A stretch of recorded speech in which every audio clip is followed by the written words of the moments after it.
very quickly. They work together very well. Contact ships up. As a matter of fact, we love to see the CELRES come on board.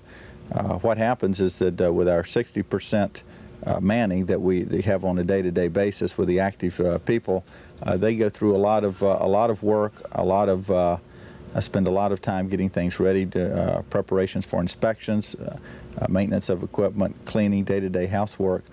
And when the CELRES come on board, they take a lot of that burden off of them. They help them with the maintenance of the ship, the cleanliness of the ship, preparing for inspections, preparing for operations at sea, standing watches, and it makes life a lot better for the 60% that are here when the CELRES come on board. The other key to that is when the CELRES come on board, how well trained are they? If they're not well trained, of course, then they're going to be more of a burden than they are a help. And that gives our crew even more incentive to make sure that the CELRES have the proper environment that they can train, get up to speed, make sure they stay up to speed in the areas that they're qualified in for the Navy. And they have just an excellent working relationship with our crew and vice versa. And they perform a very valuable service and function on board Clifton Sprague. And we love them. We're glad to have them. Glad to see them coming down the pier. Somebody else describe it.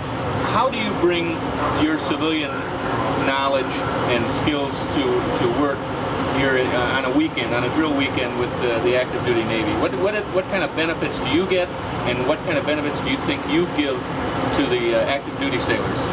Well, myself, I'm very fortunate in that respect because I'm an electrician in the Navy, and I'm a supervisor of electricians on the outside, so they mesh quite well.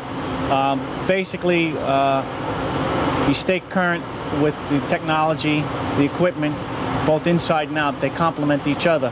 The managerial skills that you pick up in the Navy reflect in my job, and also vice versa, whereas my managerial skills handling men and equipment is also brought into the Navy. And I can say that basically I would say my foundation on electrical has been started in the Navy. I had it in high school, but my active years in submarines gave me a great amount of knowledge, which on the outside set me up so that when I came back in the Navy, I had taken that knowledge that I gained in the civilian world and brought it into the Navy. And on board Clifton Sprague, I've been very fortunate in the way that I've been able to apply it very well, and I think they gained a lot and I've gained a lot, and I'm satisfied. Duty on board the reserve ships is manned mainly because sailors belong on ships and ships belong at sea. But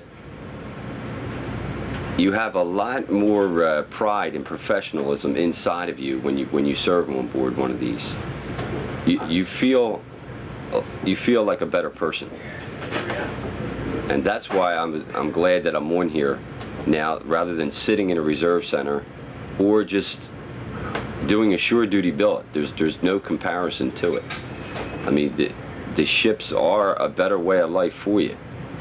You feel healthier, and a lot of fresh air out there in the ocean, and it just feels good to get out there and to be a real sailor. It's not a long night.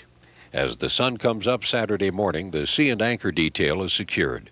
USS Clifton Sprague is on station in the Atlantic, miles from Philadelphia.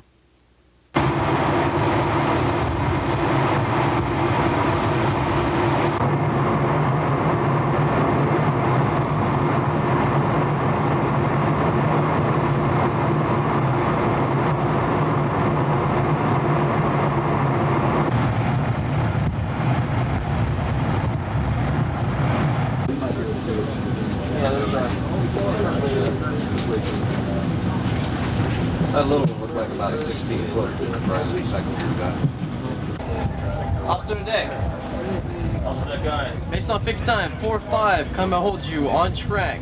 Distance to next turn, 11,400 yards. At time 00. Combat recommends coming left to course 099. Nearest state of navigation is buoy 8 at 8,400 yards in the port bow. Fine. again. Yeah,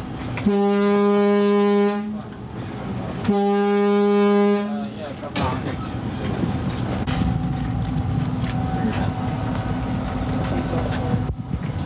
Columbia, those 5 blasts we flew were not for you. They were for these kamikazes here, and you come ahead and do your thing. We'll be out of your way.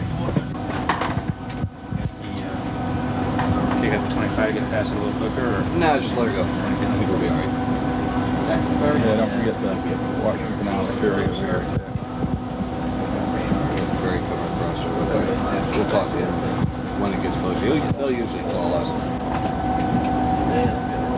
See, if we'd agreed to meet him on 1 now, we'd have to come hard right bang under his stern around.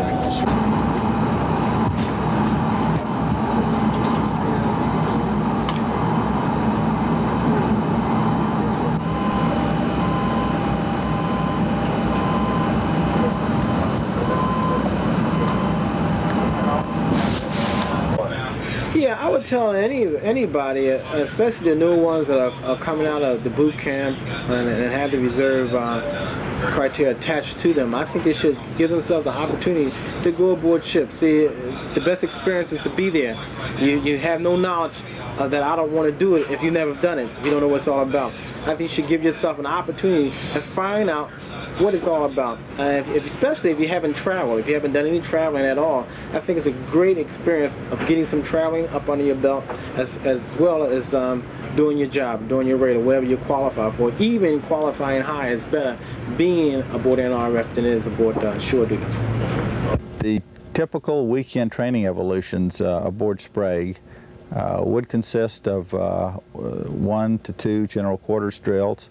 Would consist of several man overboard drills, would also consist of weapons firing. If we can arrange services, would be utilizing the services, whether they're aircraft for air tracking, submarine for submarine tracking, targets for gunnery shoots, boiler for an unrep, and anything else we can think of, any exercises that we can throw together on our own if services aren't available. And that's sort of the typical type of exercises we do. The exercises are designed, of course, to train us in specific areas and for specific things, such as how to shoot the gun. But the other thing that is harder to put your finger on is even when you don't have an exercise or evolution going on, you still have watches being stood all over the ship. You still have maintenance on equipment being done, whether it's corrective or preventative maintenance. You still have the ship being maintained, being cleaned, and being kept up.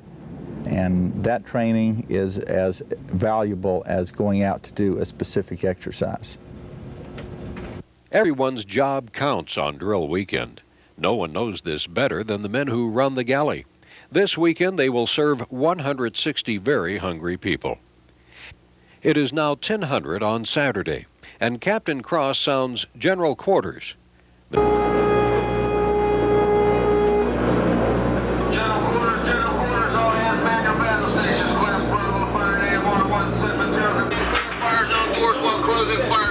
The fire boundaries are primary forward frame 180, primary after frame 212, secondary forward frame 140, secondary after frame 250.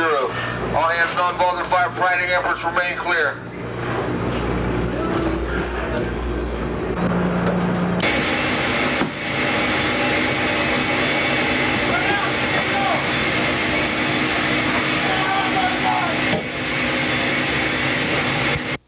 The drill will take 20 minutes, ending with the formation of damage control parties.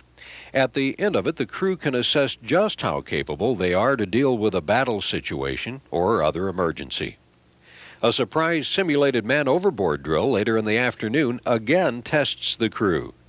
The designated swimmer hits the water, ready to save the simulated victim.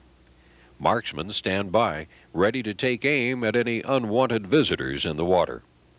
The drill tests the skill of the swimmer as well as those maneuvering the ship. The entire drill is an exercise in teamwork. For reservists sitting in a classroom, I would think that would be a pretty boring type of reserve duty. I would think that if you cared enough to want to be in the reserves and to continue serving in that capacity, that you'd want to be the best you could.